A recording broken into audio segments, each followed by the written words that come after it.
জনপদ, সেই জায়গা থেকে আমরা এর আগেও দেখেছি। রাষ্ট্রের চতুর্থ অঙ্গ গণমাধ্যম সমাজের দর্পণ। সমাজের যে কোনো অসঙ্গতি, সংকট, সমস্যা কিংবা সম্ভাবনা যাই হোক না কেন গণমাধ্যমে উঠে আসে একজন গণমাধ্যম কর্মীর হাত ধরেই। গণমাধ্যম কর্মীর তীক্ষ্ণ পর্যবেক্ষণ, গভীর অন্তর্দৃষ্টি আর সততা খুলে দেয় মানুষের মনের বন্ধ জানালা। মানুষ ফিরে পায় নিজ অধিকার, সমাজে প্রতিষ্ঠা পায় জবাবদিহিতা, ফিরে আসে স্বচ্ছতা। একজন গণমাধ্যম কর্মীর কাজ অবশ্যই অনেক চ্যালেঞ্জিং, তবে তৃণমূলে সাংবাদিকতার চ্যালেঞ্জ বুঝি সব থেকে বেশি। শত সহস্র চ্যালেঞ্জ আর প্রতিকূল পরিস্থিতিকে বুড়ো আঙ্গুল দেখিয়ে কাজ করতে পারলে মানুষের মন জয় করা কঠিন কিছু নয়। কিছু কাজ কখনো কখনো নিয়ে আসে স্বীকৃতি, সম্মাননা। সাগর ও নদী বেষ্টিত দ্বীপ রাঙ্গাবালিতে ছিল না হাসপাতাল। প্রায় 2 লাখ মানুষের একমাত্র ভরসা ছিল হাতুড়ে ডাক্তার আর কবিরাজের তাবিজ কবজ। এ নিয়ে 2022 সালে সময় টেলিভিশনে পটুয়াখালী প্রতিনিধি শিকদার জাবির হোসেনের একটি বিশেষ প্রতিবেদন প্রচারিত হয়। প্রতিবেদনটিতে চরাঞ্চলের স্বাস্থ্যসেবার করুণ চিত্র উঠে আসে।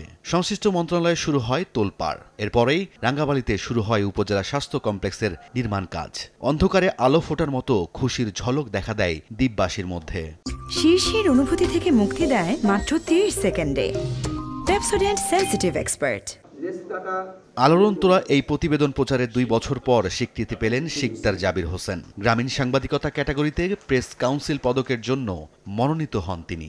বুধবার বিকেলে রাজধানীর তথ্য ভবনে বাংলাদেশ প্রেস কাউন্সিল এবং তথ্য ও সম্প্রচার মন্ত্রণালয় আয়োজিত প্রেস কাউন্সিল পদক 2023 প্রদান করা হয়। তথ্য ও সম্প্রচার প্রতিমন্ত্রী মোহাম্মদ আলী আরাফাত এ পদক তুলে দেন। এবার আজীবন সম্মাননা পদক পেয়েছেন বরেণ্য ও প্রথিতযশা সাংবাদিক দৈনিক বেগম পত্রিকার সম্পাদক নূরজাহান। প্রাতিষ্ঠানিকভাবে প্রেস কাউন্সিল পদক পায় দৈনিক ভোরের কাগজ। আঞ্চলিক প্রাতিষ্ঠানিক সম্মাননা প্রদান করা হয় দৈনিক কক্সবাজার পত্রিকাকে। এছাড়া পদক দেওয়া হয় উন্নয়ন সাংবাদিকতা ও নারী ক্যাটাগরিতে। পুরস্কার বিজয়ী প্রত্যেককে তাদের অসামান্য অবদানের জন্য 50,000 টাকা, ক্রেস ও একটি সার্টিফিকেট তুলে দেওয়া হয়। পুরস্কার নয়, বরং তৃণমূলের মানুষের ভাগ্য উন্নয়নে কাজ করেন জানিয়ে সাংবাদিক শিকদার জানান, এই পুরস্কার কাজের প্রতি দায়বদ্ধতা আরও বাড়াবে। শহরের যে সাংবাদিকতা, সেই সাংবাদিকতার সঙ্গে গ্রামীণ সাংবাদিকতার একটু পার্থক্য রয়েছে। সেটা হচ্ছে যেমন প্রতিটা গ্রামীণ যে উপকূলের যে জনপদ, সেটি হচ্ছে নদী এবং সাগর বেষ্টিত। তো এসব অঞ্চলে যাতায়াত করতে যেমন সমস্যা, এবং সেখান থেকে সৃজনশীল অনুসন্ধান করে সমস্যা সম্ভাবনা বা নতুন কিছু বের করে আনা ওটা একটু চ্যালেঞ্জের বিষয়। আমরা প্রতিনিয়ত চরাঞ্চলের যে সংবাদ পরিবেশন করে থাকি, সেক্ষেত্রে প্রতিনিয়ত ঝড় জলোচ্ছ্বাসের চ্যালেঞ্জ নিতে হয়, দুর্যোগ, বন্যা, এসবের মধ্য থেকেই আমাদের কিন্তু রিপোর্টগুলোকে কভার করতে হয়। তো সেই হিসেবে উপকূলের সাংবাদিকদের কিন্তু স্বাভাবিকভাবে মূল্যায়ন করা হয়ে থাকে না, আমাদের যে কাজের বিষয়টা মূল্যায়ন করা হয়ে থাকে না। বাংলাদেশে যতগুলো পদক আছে, আমার মনে হয় গ্রামীণ সাংবাদিকতায় খুব কম পদক আছে। বাংলাদেশ প্রেস কাউন্সিল আমাকে গ্রামীণ সাংবাদিকতার যে পদকটি দিয়েছে, মফস্বলের একজন সংবাদকর্মী হিসেবে আমি আমার যে অর্জন, সেটিকে স্বীকৃতি দিয়েছে।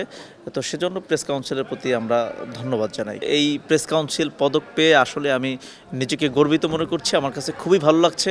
আসলে এটি আমার আগামী দিনের কাজকে আরও বেশি ত্বরান্বিত করবে, আরও বেশি বাড়িয়ে দেবে, এবং এটিকে আগামী দিনেও যাতে আমি এ ধরনের পদক পেতে পারি, সেই চিন্তা করেই সৃজনশীল অনুসন্ধানী সাংবাদিকতার মাঠে আরও বেশি ত্যাগ, আরও বেশি পরিশ্রম করব। বর্তমান সরকার গণমাধ্যমের স্বাধীনতায় বিশ্বাসী বলেই যারা গঠনমূলক সমালোচনা করে তাদের পুরস্কৃত করা হয় বলে জানান তথ্যমন্ত্রী। পুরস্কারপ্রাপ্ত যারা, তাদের মধ্যে একজন পুরস্কার পেয়েছেন এক ধরনের সমালোচনামূলক প্রতিবেদনের কারণে। রাঙ্গামালিতে যে প্রতিবেদন যেটি বলা হলো, যেখানে এক ধরনের সমস্যা ছিল, সেই সমস্যা তুলে ধরার ফলে এটা কেন পুরস্কারটা পেলেন, এবং বাকিরাও এমন সাংবাদিকতা করেছেন যেটি আসলে দেশ সমাজের কল্যাণের জন্য তাদের সাংবাদিকতাগুলো কাজে লেগেছে। আমরা বলতে চাই, রাষ্ট্র পরিচালনা করতে গিয়ে সরকারের যারা আছেন মাননীয় প্রধানমন্ত্রীর নেতৃত্বে, সবাই কিন্তু সুপারম্যান না, সাধারণ মানুষ। আমাদেরও 24 ঘন্টা আছে, এর মধ্যে অপারেট করতে হয়। 17 কোটি বাংলাদেশে সকল জায়গায়, প্রতিটি কর্নারে, আনাচে কানাচে কোথায় কি হচ্ছে সব কিছু যে আমরা সবসময় দেখতে পারি তা কিন্তু নয়। সরকারের চোখ হিসেবে কাজ করে গণমাধ্যম। গণমাধ্যমে আরও বেশি অনুসন্ধানী ও সৃজনশীল সাংবাদিকতা উঠে আসবে, এমন প্রত্যাশা করেন উপস্থিত বিশিষ্টজনেরা। রাইদুল ইসলাম শুভ, সময় সংবাদ, ঢাকা।